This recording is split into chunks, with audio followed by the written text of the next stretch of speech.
In this series, we've gone back to basics, looking at the fundamental rules that makes rooms work, or not. And those rules are there for you to use at home, for you to get the interior design scheme you've always wanted, saving you a lot of hassle, a lot of worry, and ultimately a lot of money.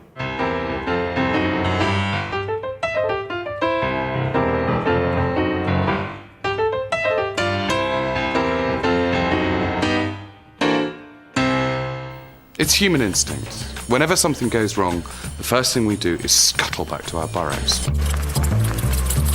In a busy, stressful life full of responsibilities, the home is the only place that we have where we can exercise complete control.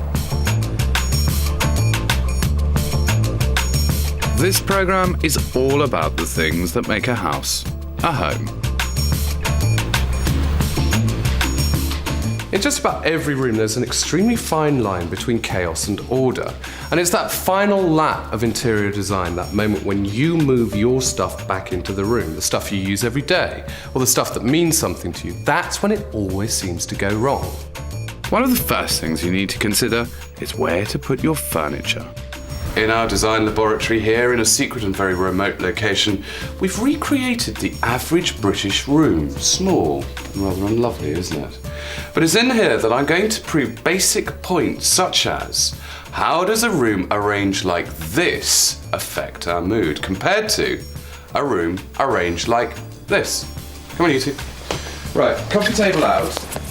A designer will always think about the layout of furniture from the outset. Nothing is left to chance. Now, doesn't that look better? And that is because humans feel happier when surrounded by symmetry.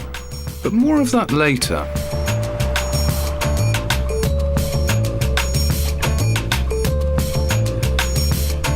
The second aspect to consider is display.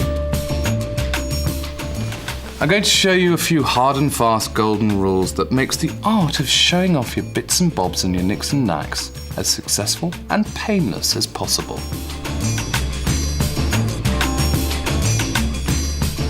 As you know by now, in this series we apply the rules of design to the kind of houses the majority of us actually live in. British houses are considerably smaller than other European countries. In fact, only Finland and Germany have smaller abodes. It's little wonder then that so many of our houses are overflowing with our much valued possessions.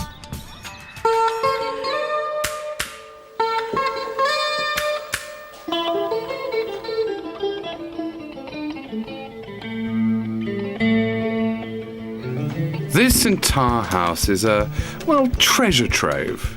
It's simply overflowing with toys, personal keepsakes, and things picked up from around the world.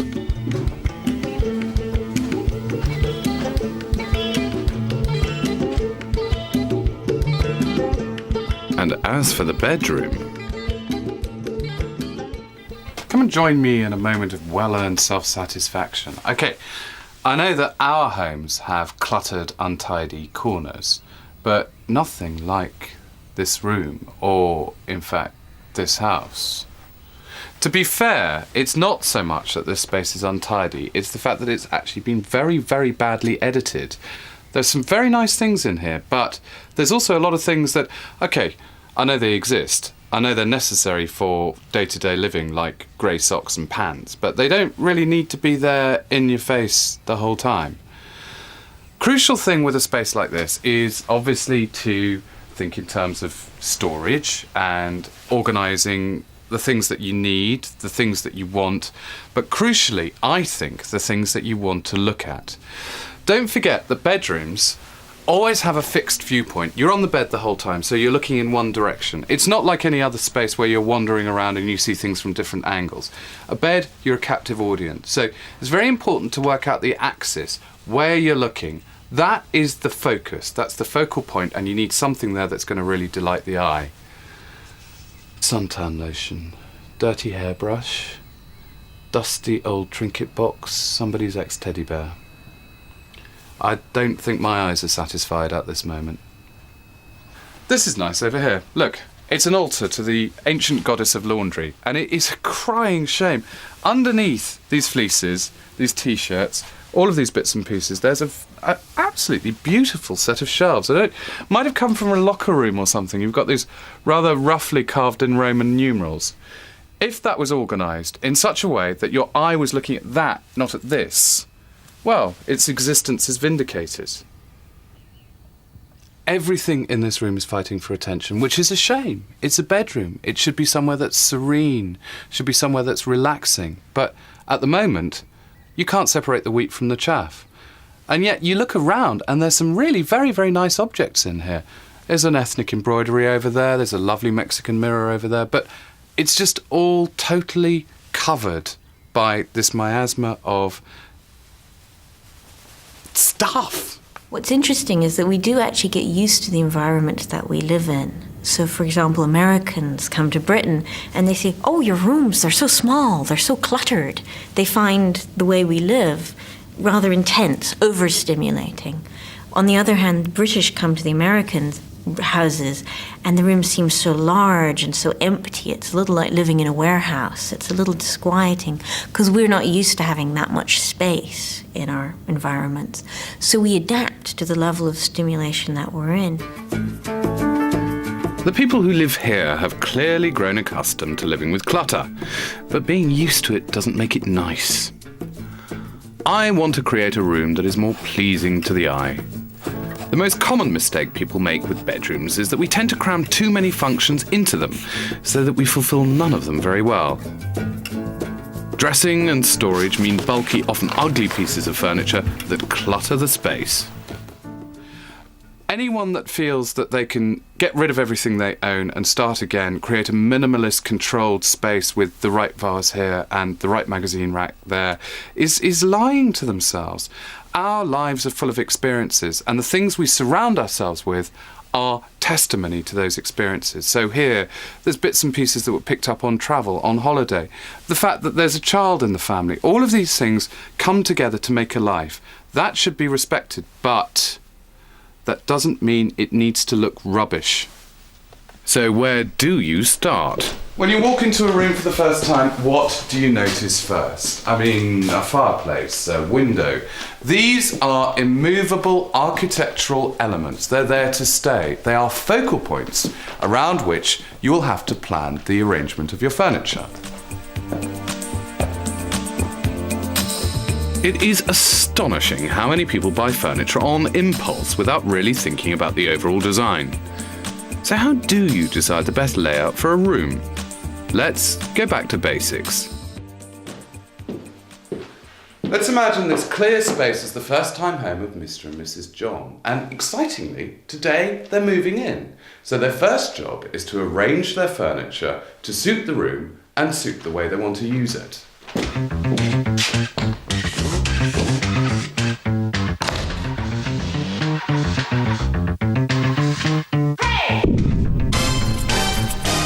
Left to their own devices, completely unguided, it's going to be interesting to see what our Mr. and Mrs. John do. Yeah, you see, that's interesting. They're making a big fuss about where to put the television. It's interesting, this is exactly what I'd expect.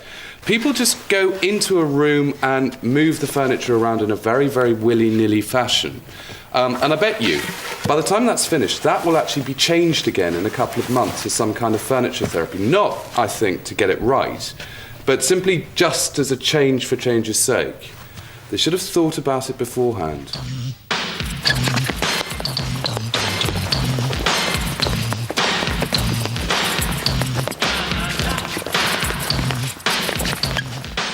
Congratulations, gentlemen. There we go. Thank you. Light refreshment. Marvellous, marvellous. Salut. Now, obviously, Mr. and Mrs. John are a slightly unconventional couple, although they have made the most basic, and I'm afraid to say the most conventional mistake in terms of laying out the furniture.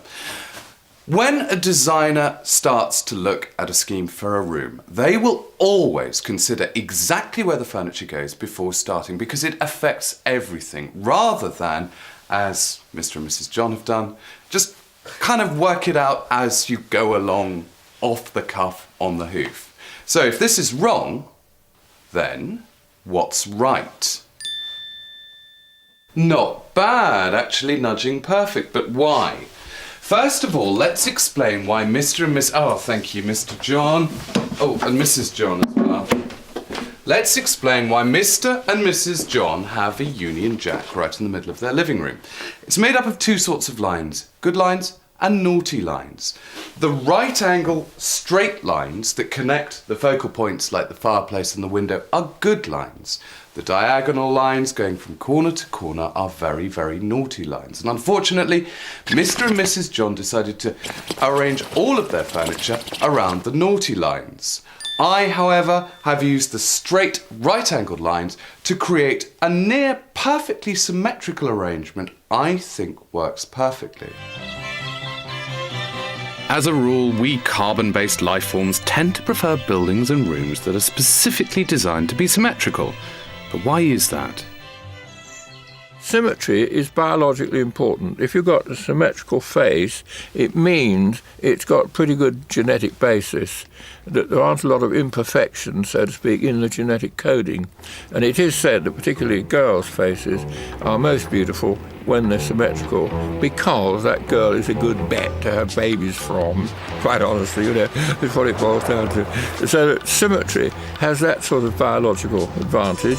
Again, if you're recognising things around you, something which is symmetrical is probably something living. It's probably a plant or an animal, because animals and plants are mostly symmetrical, and it's an immediate way of recognising something that's living from something that isn't in general.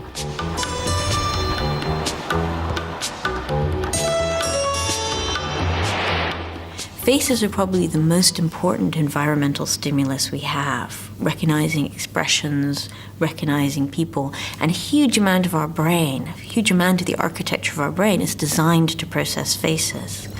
So it may be that this like of symmetry in faces spreads out into an enjoyment of symmetry in other things, in objects as well, that it's simply a generalization from faces. My plans for the bedroom at number 16 will make the most of the architectural symmetry of the house. In particular, this pair of north-facing windows, which at the moment are lost under layers of knickknacks.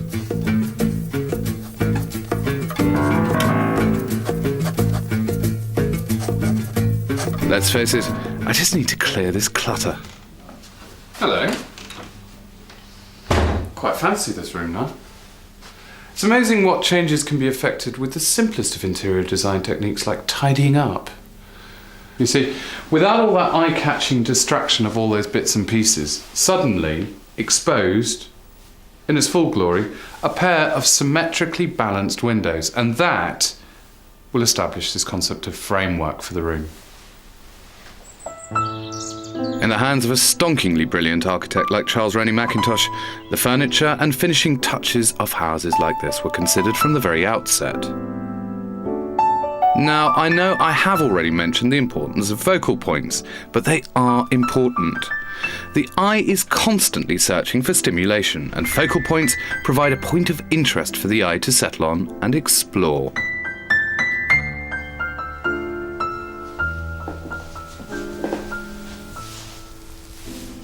Bedrooms have two views. They are rooms with two halves. The first is what you see when you're lying in bed. Here, a Mackintosh chair is perfectly framed with symmetrical wardrobes either side. The view of the bed is equally symmetrical, with embroidered hangings and mosaic niches either side to draw your eye. But what Mackintosh did that was so clever is he created a back reference to old-fashioned romantic four-poster beds, but he did it architecturally with masonry and plaster, simulating the effect of draped fabric. The atmosphere of this room is tranquil, it's serene, it's balanced, it's ordered. It's perfect for a bedroom. In the quest for a sense of order in the bedroom at number 16, I've designed cupboards that will conceal a multitude of sins. Remember, out of sight is out of mind. Oh, and take note of the clever storage above the door. The layout of the furniture in here is completely dictated by one thing, this. the storage. I could not use storage on any other wall without it fouling the windows. Originally, like most Western bedrooms, I would imagine the bed was supposed to go there, which meant that half of it was shielded as you opened the door, because that, once upon a time, was a chimney breast. But it's a different story in the East. According to Feng Shui, the ancient art of health, wealth, happiness and furniture arrangement, your bed should always be placed so that you can see people as they come into the room. Also, your head must always be supported by a wall, so no beds just left in the middle of the room then. And another thing, your feet should never be sticking in the direction of a door. It's all very complicated, it's all very oriental, and, you know, it's down to whatever floats your boat, really. Or in this case, your junk.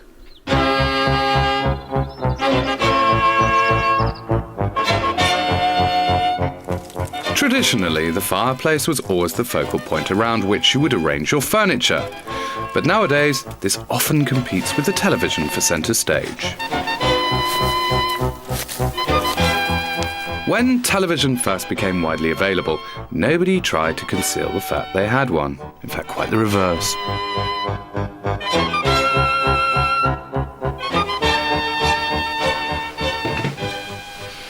These days, I don't think that people think about televisions enough. They either just say, OK, fine, I'm going to celebrate that great big technological monolith in the corner, or they hide it away in a chintzy little cabinet.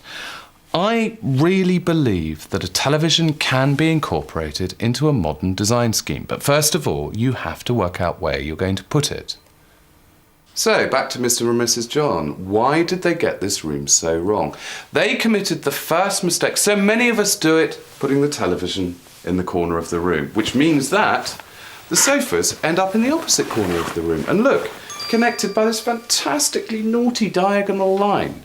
What I did was move the television from there to there. And see, that is on the straight right-angled line that connects it right up to the principal focal point of the room, the fireplace. Because in the 21st century, as far as we're concerned, the most important focal point of any sitting room is the television. So, okay, but isn't that going to be uncomfortable? No, let me show you. Look, our grandparents sat on sofas like this, all very perched. We sit on sofas like this. See, Mr. John has got a perfect view of the match, whereas Mrs. John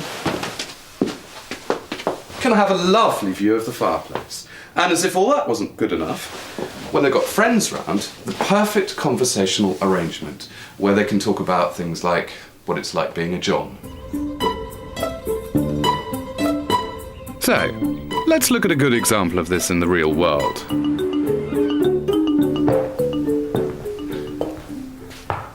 This is an extremely good example of a balanced living room, a room where everything is considered right from the very beginning. Even the last-minute details are part of the scheme. The colour scheme itself is taken from the collection of black and white photographs, which of course are rarely black and white, but a series of neutrals. So hence the stripes, hence the browns, hence the taupes. What I find fascinating is the slight subversion of the rule of good and naughty lines. We've got a straightforward axis that goes right the way through the windows out to the river. But then so that that view can be enjoyed at the same time as television, television's been squeezed in on a, technically speaking, slightly naughty diagonal line in the corner. But it works because on the other side, it's balanced by a black sofa. So few people actually realise that a black television screen is something that can be used to the benefit of a space, as long as it's considered along with all the elements. And in fact, this room also shows that modern technology, televisions, hi-fis, in my case wind-up gramophones, can and should be incorporated into a scheme. In fact, the column speakers either side of the window frame the view. And what a view. So it's about balance, it's about order, it's about conceiving and considering the room as a whole, even down to the finishing touches.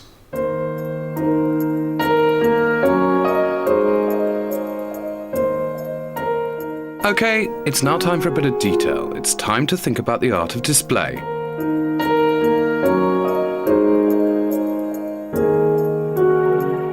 Remember, carefully coordinated arrangements of objects can add character and individuality to a room.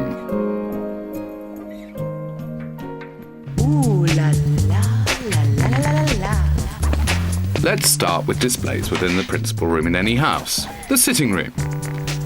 First thing you need to consider is eye line. The arrangement above the fireplace in here is designed to catch your eye when you walk in.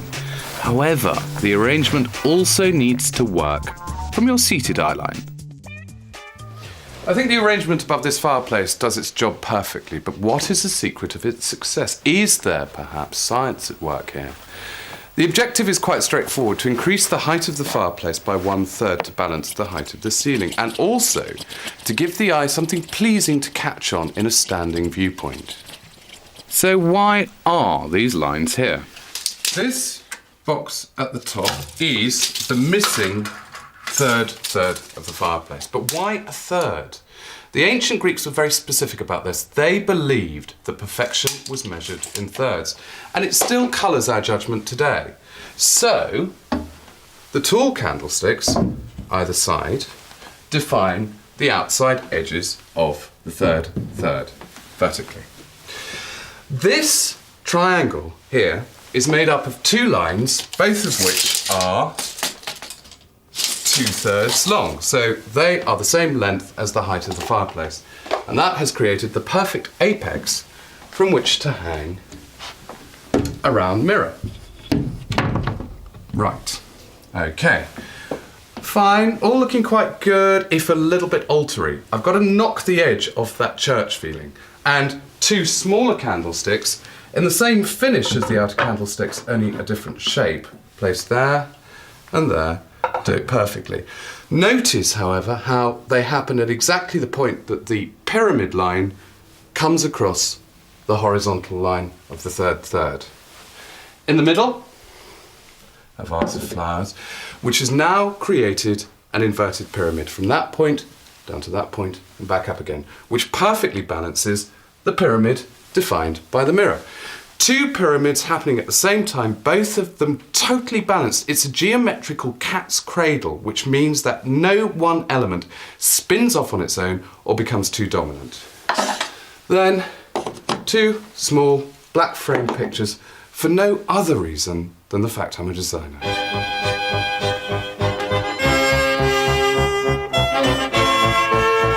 There are other design rules relating to scale and proportion that go way back in time. The ancient Romans and Greeks were so sure that humans had an innate sense of design, they devised a set of rules that drew inspiration from nature. In architecture, we have a kind of empathy from our own bodies. In other words, if you've got a column, if it's very thin, it doesn't sort of look man enough for the job of holding up the cornice or whatever it is above it. And if it's ever so thick, it's kind of clumsy, unnecessary, that imaginatively you sort of place yourself in the parts of the building like a caryatid, which is a human column. And I think there is something in that we empathise with shapes around us.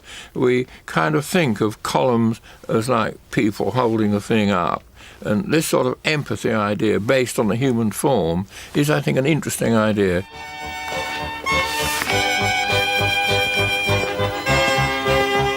The golden section was a key principle in architecture, relating the proportion of structures to those of the ideal human body. This treasure of geometry has intrigued and inspired architects, designers, and artists for centuries.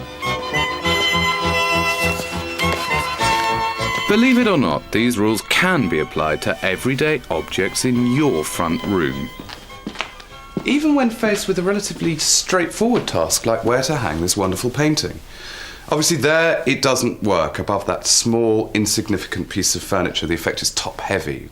Whereas that, now, it's balanced, it's harmonious, it's really quite Leonardo. So what are the cardinal rules that govern displaying your objects? There's actually one big granddaddy rule in charge of them all, which I suppose makes it a papal rule, which is you need to establish a working relationship between the objects that you're displaying. Scale is important when displaying objects. Generally, an object needs to be framed by its surroundings, so big objects will look better in big rooms.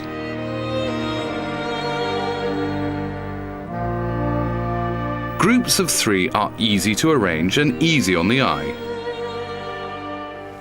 Come and look at this. 4 flower arrangements, and it just doesn't work. 3 flower arrangements, or 5 flower arrangements, and it just looks that little bit more naturalistic. Always odd numbers, never even. Many of us have lots of small objects, often with sentimental value. But what do you do with them? They're so tiny. How do you display them? And here, the solution has been to form a collection around them. Not necessarily things that are the same, but things that look good together.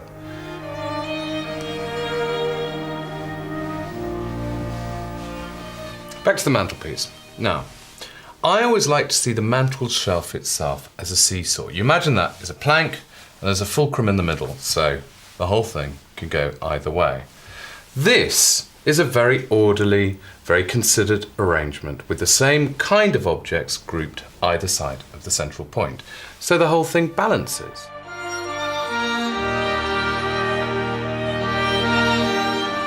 When Mies van der Rohe said less is more, he wasn't actually referring to display, but the same rule does apply.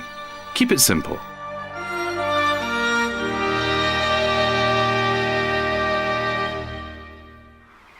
Back at number 16, work is complete. This room was crying out for help, screaming for balance and harmony. Remember, we need domestic spaces that allow us to recharge and relax. I've chosen the draped fabric hanging above the bed because it will serve as the principal focal point when you enter the room. I wanted the view from the bed to be as calm and uncluttered as possible. Think of those moments before you go to sleep, winding down and reflecting on the day. We can now appreciate the beauty of the shelving, and by selecting the wheat from the chaff, objects you didn't notice before have been given space to breathe. Now, I don't want you to start thinking that this is a triumph of storage over substance. It's not as easy as taking all the clutter and simply dumping it into the new fitted wardrobes, although of course that does help. This room is about careful editing. It's about maximising the things that delight the eye and minimising the things that don't. There's a lot of symmetry in here, which is great. It's very tranquil. But where we can't achieve symmetry, we have at least created balance. And if nothing else, this is about order out of chaos. To find out more about how to impose balance and harmony within your home, log on to our website at www.bbc.co.uk/homes. As you may have gathered, no element of interior design can be seen in isolation. They're all interdependent. Next week, I'll show you how to blend various aspects of design to match your personality.